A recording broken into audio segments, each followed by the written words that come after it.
আসসালামু আলাইকুম সবাই। আজকে আমি আপনাদের মাঝে আরেকটি ভিডিও নিয়ে আসলাম। কালকে রাতে প্রচণ্ড ঝড়ের ভিতরে এই গুকুটা পড়ে যায় বাসা থেকে। তার দুইটা বাচ্চা ছিল, বাচ্চা দুইটা মারা গেছে রাত্রে। আর এই গুকুটা পড়েছিল, ভিজে বসেছিল মাটিতে। তারপর আমি উঠায় খাঁচাটাতে রেখে দিয়েছিলাম। আজকে এই সকালবেলা এই গুকুটাকে ছেড়ে দিব। অনেক সুন্দর গুকুটা ছিল, হাতে ধরে একটু হাতে ধরে বের হওয়ার জন্য অনেক ছটফট করতেছিল। ফাইনালি নিয়ে আসছি ছেড়ে দেওয়ার জন্য।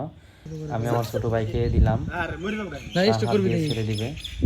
অবশ্য তার পায়ের একটা নখ ব্যথা পাইছে, মানে রক্ত বের হয়ে গেছে। দেখতে পাচ্ছেন, ছেড়ে দিল।